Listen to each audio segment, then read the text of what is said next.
All right, my friends, this is the ultimate guide in 2024. Ultimate guide in 2024 to rear derailleur adjustment and troubleshooting. Let's get on topic. Ultimate? Ultimate.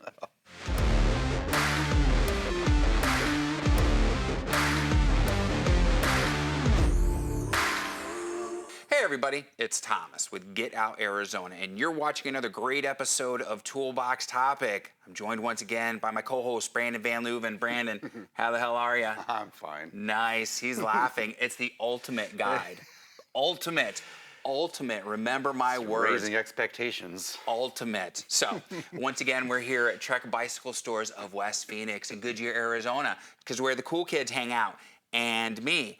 And despite Brandon's maybe lack of enthusiasm, it is the ultimate guide for rear derailleur troubleshooting, adjustments, and maintenance for 2024. Oh man, we got two bikes. We've got the Marlin 5 because it has a lower end rear derailleur on there, the Shimano Alice or whatever it is, Atlas, the Altus, whatever. It's not your mom's XT group. And then we have a Fuel EX7 or 8 that has an XT, because there are differences. Not all rear derailleurs are created the same.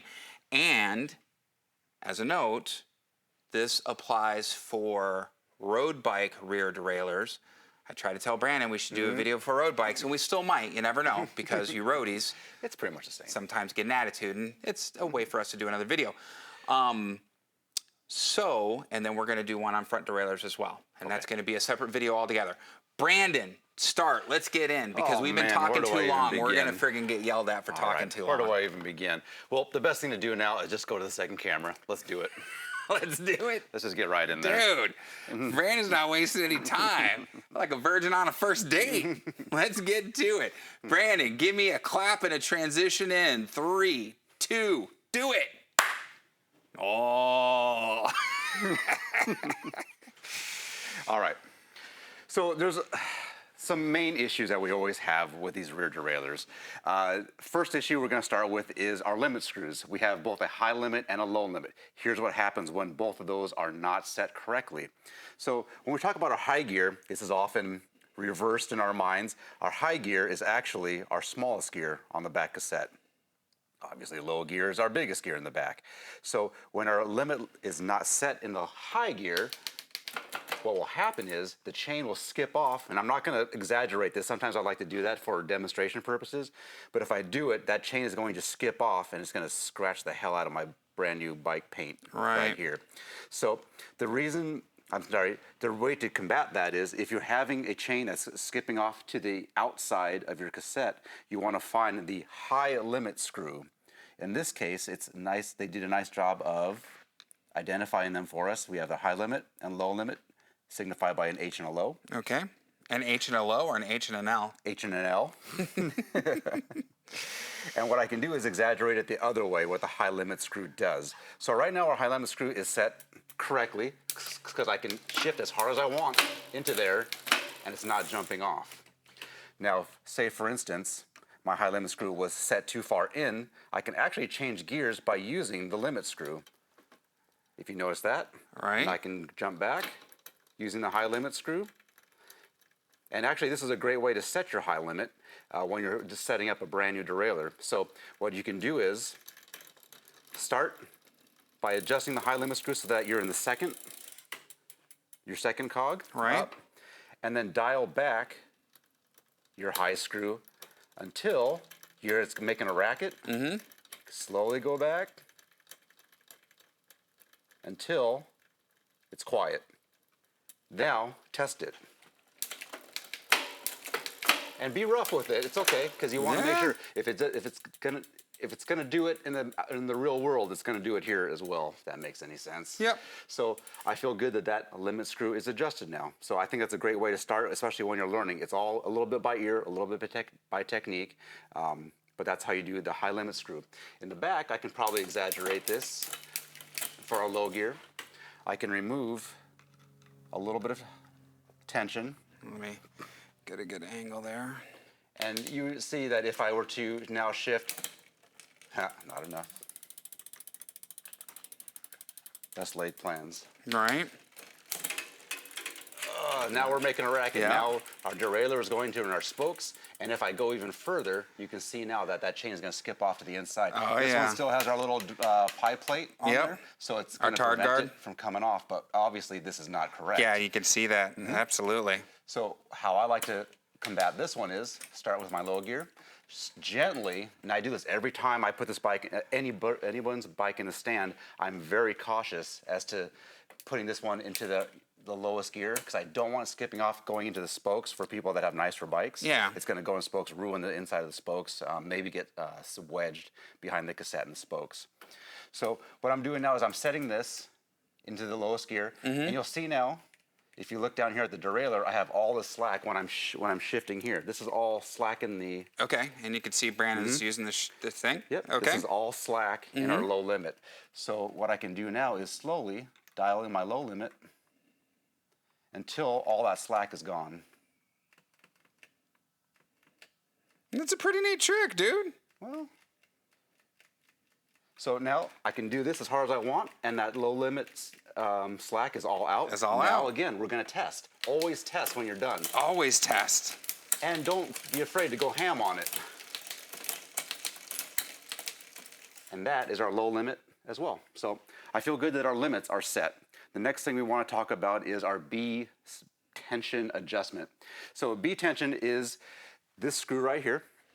It's our third screw in the derailleur. Not to be confused with the third rail. That's right. Never piss on it. Right. So this is going to set the distance from our top guide pulley to our top or lowest gear. So I'm going to set this on my lowest gear. Sorry about that. What I'll typically do is set this in my second lowest gear. And again, we're talking about a less sophisticated derailleur in this instance. So this is my technique for setting my B adjustment. What I want is for that top guide pulley to be as close to my rear cassette low gear as possible without it making a racket. And again, I'll try to exaggerate that. Hopefully we can hear that at home, what's happening. So if my limit was set too close, hopefully this does it like I want it to. So I'm dialing out my B tension now. Okay.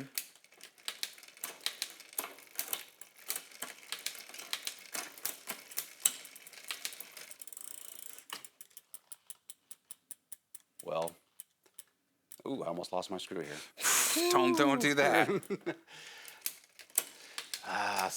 All right. So this one actually operates pretty well with B tension all the way out. Right? I've never seen that before. So, gosh darn you, Marlon. This is kind of fighting me a little bit.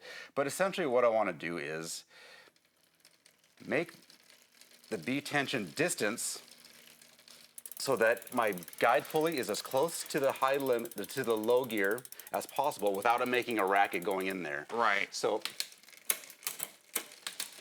yeah, you can see how close that is, guys. Hopefully you guys can see how close it is. right, and this B tension doesn't really have a ton of adjustment, unfortunately.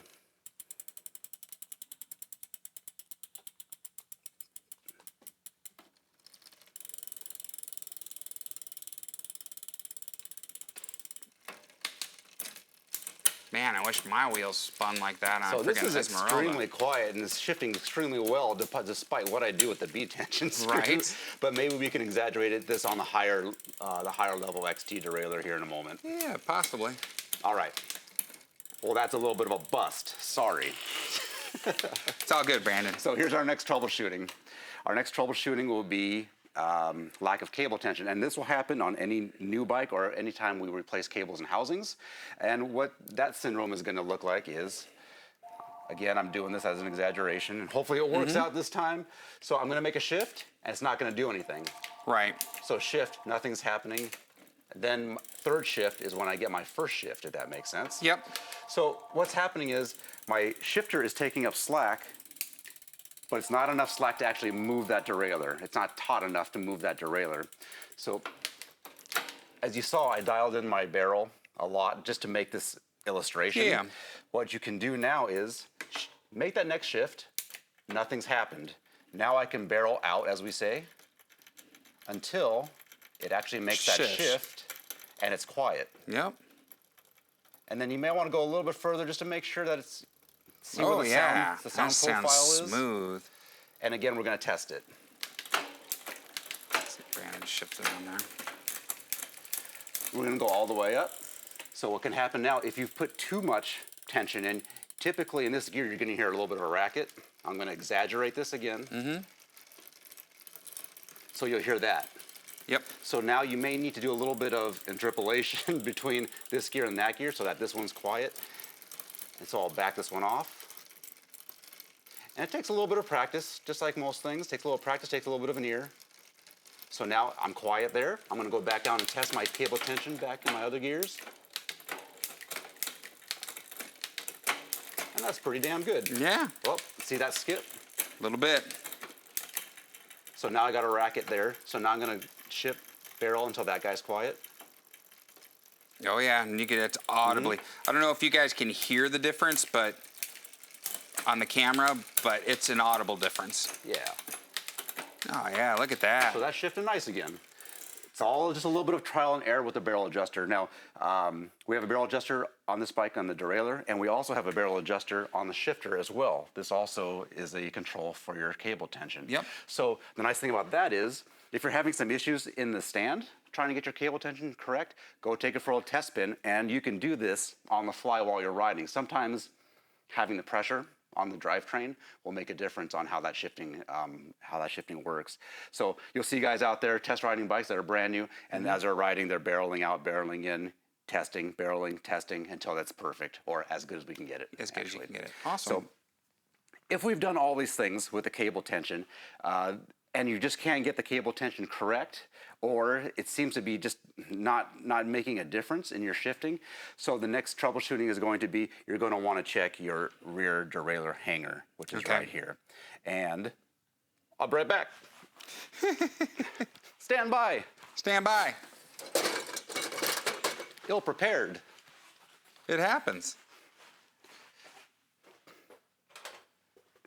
And now you're not going to have this tool at home. This might be one of the tools that we mentioned in kind of the weird tools that nobody else has. Yep. So this is my derailleur hanger alignment gauge. We bust this thing out almost on the daily because that hanger, its sole purpose in life is to save your bike frame. It is intended to break, it's intended to bend, and therefore it is very soft. So anytime you take a spill, anytime that bike is laid down on its side, on the drive side, it has the potential to bend. That bending will affect your shifting dramatically. Here's how this guy works. So I'm going to remove my rear derailleur. Give it a little bit of slack on the B tension so that's not too tight when it comes out of the threads. You want to protect the threads on the way out. Right. Be very careful. And then we're going to get a good view of our hanger. Go ahead and let that hang. That's no problem. And this is the piece in question right here. Provided that we've done everything we can do and nothing is working, this is our next step. So here's my hanger. I'm going to thread this hanger in there. Excuse me, thread the alignment gauge into the hanger. Gauge, yep. And what we do now is use this little doohickey as a frame of reference. So what I'm going to do is go just until it hits the wheel here, and then moving this all the way around, and then as you go, obviously because of the arc, you have to adjust by moving this down. We're just going to see the difference. This one's actually a little bit off right here, slightly, but not enough to make a difference. Because again, we're dealing with fairly, I don't want to say inaccurate. And you want to make sure that your rim's true at this point though too, yeah? The rim should be true, and as well as the axle should be tight. The wheel should be tight in the frame as well. Right. So I can actually give this guy a little bendy. Little tap, tap, tappy. A little tap, tap, taparoo, and then try it again. Okay. But again, this wasn't bad enough. The shifting wasn't an issue, so I wouldn't have ever gone to this measure. But this is how, there you do it, we test for hanger alignment. Now, a lot of times a bike will come in, and when it comes around the corner, we're there, which means the hanger's been bashed in. Right. We can either do a little bendy here, as gently as possible. Now you can without replace breaking, the hanger or on some replace bikes. it. Yeah. Hangers have become expensive lately. So whereas before we're just going to replace it for 14, 15 bucks. Right. They're now closer to 25, 30 bucks. For all of yeah, them, just still like not too everything's bad. getting a little expensive. Yeah. So that will be our next problem. Hopefully that by either bending it back or I'm going to blame the additional cost on the hanger on vegans. That's who's getting the brunt of it this week, the vegans. and then we'll replace this and test again. But because it was working good in the beginning, Yeah, there's really no need to. right. And what you want to make sure is, remember that B-tension screw. That B-tension screw has to sit on the stop of the hanger. Right. So this kind of hurts your hand a little bit, but you'll be all right. Man up, you'll be fine. You'll be fine. And this is where I'm probably going to strip out my hanger on camera. No, you got it, Brandon. That's going in there good. It's Just going a in little, there good. just a little for torque, and we're set again.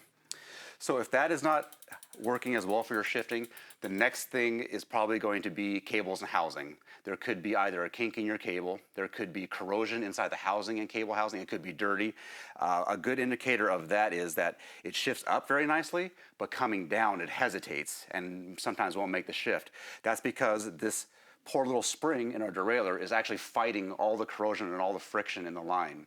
So a lot of times by replacing the cable and housing, we can solve the problem of shifting down to our higher gears more smoothly. Nice. All right, That's so about should it. we throw the other bike in there so we could check out the XT and the subtle differences of adjustment on the XT? Okay. Okay, give us a Here we go. transition out of here. All right. 3, 2, do it. I love harassing Brandon. All right, real quick, guys, before we get started on this, if you've made it this far, hit the like, subscribe, the bell notification icon, my friends. Helps out the channel, helps out the video, lets us know you appreciate what we're doing. And we do appreciate you for it. So, all right, let's get back to it. All right, so this is now going to be a little bit more specific to the Shimano XT, or probably even XTR derailleurs, and I think SLX as well. Be advised that this is a higher end derailleur, so it's a little more, it's easier to adjust because it is a more precise piece of equipment, but it requires a couple extra things. They don't give you the high-low indication on this one. So the nice thing about that is you can actually look and see where you're at with the high-low because you can see the stop on the bottom of this guy. But what I didn't get to illustrate in the last one that I can do on this one, hopefully we can see it on camera, is the B-tension adjustment on the higher-end Shimano stuff. Now, if you have a SRAM drivetrain, it'll require actually a tool. So SRAM has a number of different tools for adjusting your B limits. So just make sure you use the proper one. Typically, if you purchase a new derailleur, it's going to come with one of these guys. Another tip is when you're setting B adjustment, it's great if, so this bike isn't purchased, so we're going to set it up in the stand. But if someone has purchased the bike, rider weight actually has a bearing on the B tension. So you want to have the person sit on the bike so that it squats and then set your B adjustment that way. But this bike isn't purchased yet, so we're going to show you that we set the B tension up just in the stand for the time being. Okay. So if you want to come out to the back side, if you have multiple gears in the front, you're going to want to shift the smallest gear in the front and your largest gear, your granny gear, in the back. Okay. Or your lowest gear, shall we say. So if you look here, we have a very small line and 2 indicator arrows. I'm trying to get the best view. Hold it right there, guys. Hopefully you guys can see that.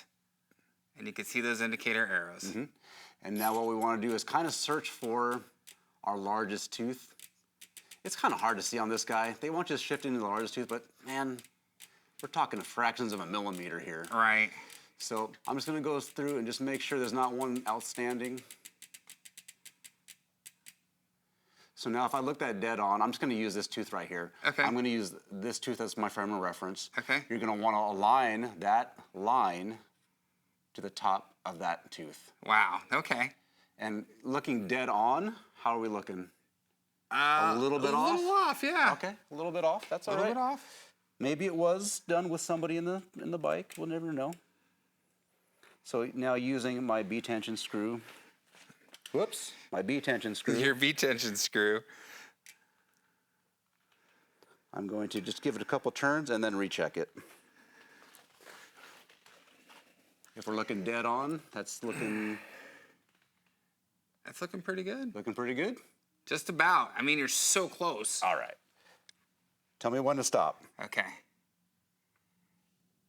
Stop. All right. Cool. And that is setting our B limit. Now, on that guys, one. you're looking at it kind of at an angle, so it doesn't quite look there, but when you look at it dead on, it's actually lined up. And that's a really interesting guide. I did not know that that was there. Hell yeah. So that's a nice thing. That's kind of a no-brainer one. Whereas on the Altus, the other kind of lower-end derailleurs, it's kind of more by ear. Yeah. And more by feel of how it's shifting. But it's really nice to have a guy like that. That's So pretty it's just, slick. You set it and forget it. As we Pretty like to say. slick, yep. So, That's like the Bronco. Set it and forget it. Yep. Let your meat cook. that's right. And then, so all the other adjustments, we still have our low limit adjust, we still have our high limit adjust. B tension is here. This one does not give us a barrel adjuster, which I don't appreciate sometimes. I know it's Right. a higher end derailleur, but we do have the barrel adjuster on the shifter, Yep. as we saw Go ahead before on and the other bike. show you that it's still there on And that. the other thing that we need to know, we talked about the rear derailleur hanger and that being out of whack. You know, if you hit your rear derailleur, sometimes we can do all these things. If that rear derailleur's been smacked on a rock or it's been laid down, sometimes we just got to throw parts at it and put a new derailleur on there Right. because we can work all day long and not like, what the hell's going on? But there's scratches on the derailleur. When I replace the derailleur, then it works perfect. So think about that too. We call it the X factors, when we just can't fix everything and then we just something with the derailleur just a little bit out of line, out of whack, and then it just got to be replaced. And I'm gonna leave the video up top in a card at this point now, guys. You guys can watch the troubleshooting video from Esmeralda. We did everything, and the determination was it's probably almost time for a new derailleur. Right. And you'll see my derailleurs beat the hell as far as that goes. Yep. But I'm upgrading to the transmission system. That will be a completely different video. So we're gonna wait on that. So there you go. Yep. Now, Brandon, really quick. The higher end derailleurs have a clutch, and I'm gonna link video to our clutch videos as well. Not Clutch the Rock Group, although that would be pretty awesome if I could do that. How does the clutch factor into these adjustments, if at all? Is it something that we need to worry about when we're making our derailleur Not when adjustments? adjusting. That's strictly a preference tool. The clutch is actually this lever right here. I can't see. So this engages the clutch, Right. And what that does is it intensifies the spring tension on here. So the spring is very get less stiff. slap. So what that is going to give less chain slap. But what it also does is make the bike what I think feel kind of hard shifting. Okay. It requires a little more effort. I don't like the clutch personally. Okay. These bikes come with good enough chainstay protection. Yeah. Where I don't mind if it slaps for that. I'd rather have a nice light shift feel to them. But it has no bearing on your adjustments or when you're setting them up. Now, is the clutch and the clutch rebuild and maintenance something you would look at if there was issues with shifting and the adjustments didn't work? Is Absolutely. That, absolutely. Yep, that is okay. good. That is a good point. Thank you. And by testing that, what I would do is just get a thumb and just see if it's nice and smooth this way. Okay. Sometimes we get these ones in and it's really like really jerky and kind of notched. That's a good indication that the clutch needs to be serviced, and that will affect shifting. Good point. Yep. And guys, if you haven't heard of the rock group Clutch, go check them out. Been listening to them since the early 90s. Just saying. Don't mean to date myself, but they're good stuff. So, all right, Brandon, is there anything else, or can we take this baby home? Let's bring it on home, man. All right, transition us back to the main camera. 3, 2, 1. Yeah. Uno, dos, tres, cuatro. Yeah, in case you guys know, that was actually from the movie Splash. I'm leaving that in there just because, you know, it's our video and we can do that. Man, Daryl Hannah. Oh, yeah. She's still got it going on. Oh. Anyways, back to the video. We hope that you've enjoyed the ultimate guide.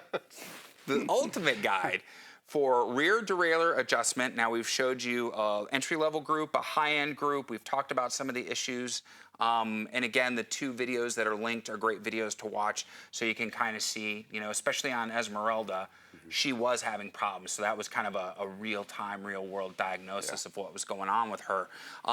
Derailleurs are a mechanical device that have a lot of working, moving parts. And if something gets out of whack, it's going to cause issues.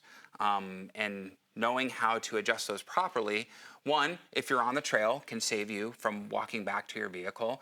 And two, something you can do at home yourself saves you the time, and the money of coming down to the bike shop and everything. If I may add too, again, home maintenance, keeping it clean is a huge one as well. Huge. Sometimes just adding lubrication fixes everybody's problems. I failed to mention that earlier. So keep it clean, keep it lubed. That'll also make a huge difference.